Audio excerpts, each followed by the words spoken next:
United states of আমেরিকাতে একটা conference হয়েছিল। ওই কনফারেন্সটা হচ্ছে পৃথিবীর যত ধর্মগ্রন্থ আছে সবগুলো ধর্মগ্রন্থের 10 মিনিটের আবৃত্তি শোনানো হবে। কয় মিনিট? চিল্লায় বলেন।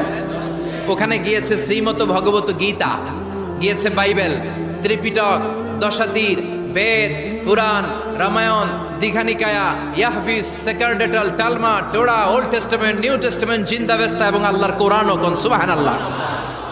চীনের প্রাচীন ধর্ম কনফুসিয়াসের পাণ্ডুলিপি গিয়েছে। যারা আগুনকে পূজা করে, অগ্নি উপাসক, আগুন দেখলে নমস্তে নমস্তে গায়, তারাও গিয়েছে। 10 মিনিট করে সময়। এই কনফারেন্সের উদ্দেশ্য হচ্ছে এইটা চেক করা, in order to check which book, which recitation of the holy book is the most excellent recitation ever. কোন বইয়ের আবৃত্তিটা বেশি সুন্দর লাগে। 10 মিনিট করে সময়। সব ধর্মীয় কিতাবের শায়েকরা, গুরুরা, ধর্মনানকরা আর ফাদাররা আর কারীরা বসেছে। বিচারকের সামনে 2টা বাটন, একটা গ্রিন বাটন, একটা রেড বাটন, একটা সবুজ বাতি, একটা লাল বাতি। আবৃত্তির সময় 10 মিনিট। চিল্লায় বলেন কয় মিনিট? সবুজ বাতিতে চাপ দিলে আবৃত্তি শুরু, রেড বাটনে চাপলে আবৃত্তি শেষ। প্রথমে ডাকা হয়েছে শ্রীমত ভগবত গীতা। 10 মিনিটের জন্য যে পড়তে শুরু করেছে, ওম নমো ভগবতী বাসুদেবায়। 10 মিনিট পড়েছে। পড়ার পরে বিচারক রেড বাটনে প্রেস করেছে, সময় শেষ, নেমে গিয়েছে। এরপরে ডাকা হয়েছে ত্রিপিটক, বিনয় পিটক, শাম পিটক, অভিধর্ম পিটক মিলে 3টা পিটক। এটা বৌদ্ধ ভাইদের কিতাব। এরা বলে ওম শান্তি, ওম শান্তি। আসলে মিয়ানমারে ওরা যা করছে ওদের বলা দরকার ওম অশান্তি, ওম অশান্তি। ওরা বুদ্ধাং শরণং গচ্ছামি, ধাম্মাং শরণং গচ্ছামি পড়তে পড়তে 10 মিনিট শেষ, চলে গেল। এরপরে ডাকা হলো দশাতীর, দশাতীরের ওরাও পড়লো। এরপরে ডাকা হলো গ্রন্থ সাহেব, পড়লো। জিন্দাবেস্তা পড়লো 10 মিনিট। এরপরে ডাকা হলো ভ্যাটিকান সিটির পোপকে। গত মাসে পোপ আসছিল না? এই পোপের আগের পোপ, তাকে ডাকা হলো to recite the Holi Bible for 10 minutes. 10 মিনিটের জন্য বাইবেল পড়তে আসেন। উনি এসে ওনাদের বাইবেল পড়ে গেল 10 মিনিটের জন্য। ওনার বাড়ি হচ্ছে ভ্যাটিকান সিটিতে, ইটালির রোমের মাঝখানে স্বায়ত্তশাসিত একটা আলাদা দেশ আছে। ওইখানে শুধু পোপরা থাকে, যারা বিয়ে না করে খ্রিস্টানদের ফাদার, প্রোটেস্ট্যান্ট, অর্থোডক্স আর রোমান ক্যাথলিক, ওরা সেইখানে রাজ্য স্থাপন করেছে। গোটা বিশ্বের খ্রিস্ট ধর্মকে তারা চালায়। তারা 10 মিনিট সব ধর্ম গ্রন্থের আবৃত্তি এবং তেলাওয়াতের পরে সর্বশেষে মুসলমানদের ধর্মগ্রন্থ কোরআন আবৃত্তি করার জন্য ডাকা হয়েছে। এসেছে মিশরের কারি Abdul Basit ibn Abdus Samad. যারা ওনার তেলাওয়াত শুনেছেন দেখবেন উনি তেলাওয়াত করে আবার সময় নেয়, আধা মিনিট শ্বাস নেয়, আবার লম্বা দম নিয়ে তাল লয় নিয়ে টান দেয়, আবার পিছন থেকে টান দেয়।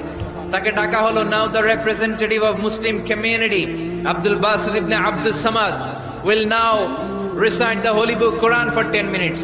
মিশর থেকে আসা মুসলিম জাতির প্রতিনিধি তাদের ধর্মগ্রন্থ কোরআন নিয়ে এবার 10 মিনিট তেলাওয়াত করবে। কয় মিনিট?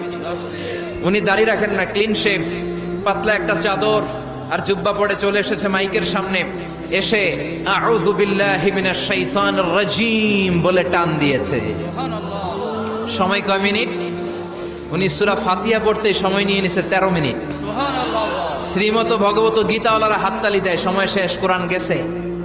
কিন্তু কি আজীব তামাশা, বিচারক তো লাল বাতি চাপে না।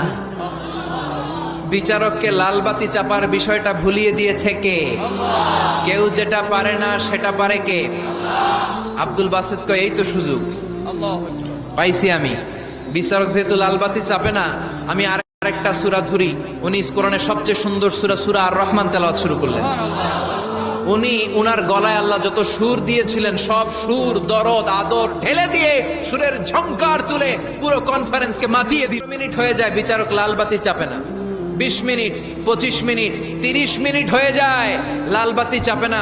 এদিকে অর্গানাইজিং কমিটির প্রধান চেয়ার থেকে উঠে এসে বিচারকের গায়ে ধাক্কা দিয়ে বলে, এই man, what's the hell are you doing here? What's wrong with you? Why aren't you pressing the red button? লাল বাতি চাপোস না কেন? ওরে ধাক্কা দেওয়ার পরে বিচারক ভূত দেখার মতো চমকে উঠছে। কি?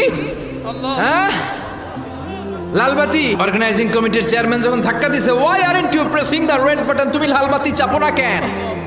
ভিমড়ি খেয়ে উঠছে লাভ দিয়ে। কি? হ্যাঁ, লাল বাতি, নীল বাতি, কোন বাতি? কোন বাতি? হুশ নাই। ওর হুশ নিয়ে গেছে কে? আবার যখন আব্দুল বাসেদের তেলাওয়াতের দিকে তাকায় আবার বেহুশ। না পেরে বিচারক দাঁড়িয়ে বলে, ও Abdul Basit ibn Abdus Samad, come from Egypt, there is no time limits for you, recite as much as you wish. ও আব্দুল বাসেদ, আজকের এই প্রতিযোগিতায় তোর জন্য তেলাওয়াতের কোনো সময় নাই, তোর যত মনে চায় তুই পড়ে যা। 40 মিনিট সময় ধরে গোটা মুসলিম বিশ্বের অহংকার, মিশরের সবচেয়ে বড় কারি আব্দুল বাসিত ইবনে আব্দুল সামাদ গলার সব দরদার সুর উজাড় করে কনফারেন্স রুমে সূরা আর রহমান তেলাওয়াত করলেন। কনফারেন্স শেষ হলো, ওই বিচারকের বিরুদ্ধে মামলা হলো 3টা। কয়টা? যেহেতু আন্তর্জাতিক কম্পিটিশন, আন্তর্জাতিক আদালতে মামলা, সুইজারল্যান্ডের দি হেগে মামলা। হ্যান্ডকাফ পরিয়ে বিচারককে নেওয়া হয়েছে। মাননীয় আদালত বলে, why made you partiality between the books? You have given to Bible 10 minutes. You have given to Srimata Bhagavata Gita 10 minutes. You have given to Tripitaka 10 minutes. Why have you given extra 30 minutes for Quran? সব ধর্মগ্রন্থরে 10 minute দেওয়ার কথা, বাইবেলরে দিলি 10, শ্রীমত ভগবত গীতারে দিলি 10, ত্রিপিটকরে 10, কোরআনরে অতিরিক্ত 30 minute, মানে আগের 10 আর 30 minute 40 minute দিলি কেন? বিচারক বলে, অনারেবল জাজ, I have a humble question to you. মাননীয় আদালত, আমার একটা বিনয়ের প্রশ্ন আছে। আদালত তো টাসকি খেয়ে গেছে, কিরে আমার এবার প্রশ্ন করে কেন? বিচারক বলে, আমার প্রশ্ন হচ্ছে, বিচারক তো আমি নিজে হই নাই, জাজ তো আমারে আপনারাই বানাইছেন। আমি তো ওদেরকে 10 মিনিট দিছি, ঠিক কি না? আমি তো বাইবেলের 10 মিনিট দিয়েছি। এর কারণ, যখন বাইবেল পড়তে এসেছে আমার হুশ আছে, আমার সময়ের জ্ঞান আছে, আমি সময়ের টাইম ধরে বসে আছি, আমার হিতাহিত জ্ঞান আছে, আমার নার্ভাস সিস্টেম ওকে। 10 মিনিট শেষ, আমি রেড বাটনে চেপেছি, উনি নেমে গিয়েছে, বাইবেলকে ডেকেছি। বাইবেল শেষ, শ্রীমত ভগবত গীতাকে ডেকেছি। গীতা শেষ, ত্রিপিটককে ডেকেছি। কিন্তু এই মিশরের কারি আব্দুল বাসেদ জুব্বা একটা পরে কোরআনটা হাতে নিয়ে মাইকের সামনে এসে কি যে বলে একটা টান দিল, ওই টান দেওয়ার সাথে সাথে আর আমার হুঁশ নাই। আমি কি সাগরের উপর, নাকি মহাশূন্যে, নাকি জমিনের অতল গহ্বরে? আমি কোথায় বসে আছি, আমি কোথায় দাঁড়িয়ে আছি, আমি নিজেই জানি না। আমার সময়ের কোনো জ্ঞান নাই, আমার হিতাহিত বুদ্ধি নাই, আমার নার্ভাস সিস্টেম ফল ডাউন করেছে, আমার শরীরে ভাইব্রেশন শুরু হয়েছে, কাঁপুনি শুরু হয়েছে। মাননীয় আদালত, যখন একটা মানুষের হিতাহিত জ্ঞান থাকে না, যখন একটা মানুষের সময়ে কোনো বিবেক বুদ্ধি থাকে না, যখন কারো নার্ভাস সিস্টেম ফল ডাউন করে, কি এক মন্ত্র সে পড়তে শুরু করলো, আমার হুঁশ সে কেড়ে নিল, আমি কিছুই বুঝতে পারছি না।